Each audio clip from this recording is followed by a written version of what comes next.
For 15 seconds, the earth moved. It happened 20 years ago, but Bob McKenney remembers it as if it were yesterday. Initially you feel the earthquake, but this was one of rare circumstances where I could actually see the earthquake. McKenney was bringing a full load of passengers into Fruitvale Station when the Loma Prieta earthquake struck. Meantime, fellow train operator Lulu Wilkinson was traveling 80 miles an hour through the Trans-Bay Tube. An urgent call came from BART Central Control. All trains, hold position.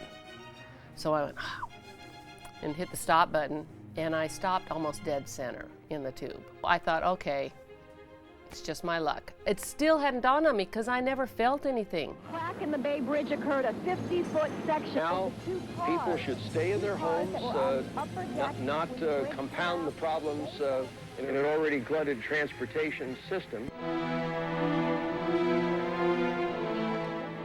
Little did Wilkinson know that all hell was breaking loose at ground level.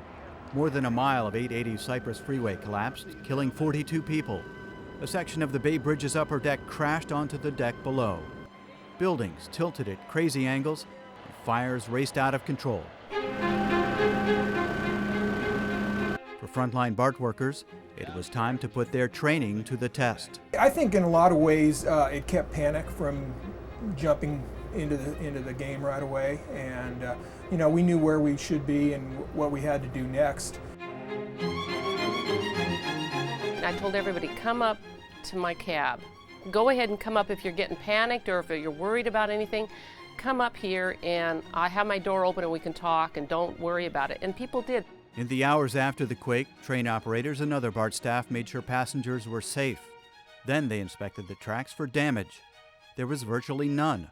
BART then became a lifeline. That was our shining moment in a lot of ways, because suddenly we were it. In the first full week after the quake, the average daily ridership of 218,000 skyrocketed to 308,000. BART ran round the clock for a month while the Bay Bridge was repaired. BART played a lead role in the Loma Prieta recovery, so is BART quake-proof? Loma Prieta was not a good test of BART's susceptibility to an earthquake because it was so far away. It was a good 50, 60 miles from here, and we're worried about an earthquake that happens just up the hill here on the Hayward Fault.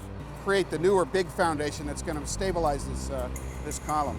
Tom Horton is in charge of BART's earthquake safety program. It's a project to strengthen the sections of BART that were built in the 60s and 70s, including the Trans-Bay Tube and more than 1,900 columns holding up elevated tracks. To Horton and his colleagues, a future earthquake is more than just a possibility. The Hayward Fault is due for an earthquake. It has a cycle of approximately 130 to 170 years, and the last sizable one was in 1868, so we are right in the 140-year period right now, so Hayward is due. You can learn more about the Earthquake Safety Program by clicking on the link in the text version of this story. And remember, during times of emergency, a passenger's safest option is to listen for instructions from the train operator.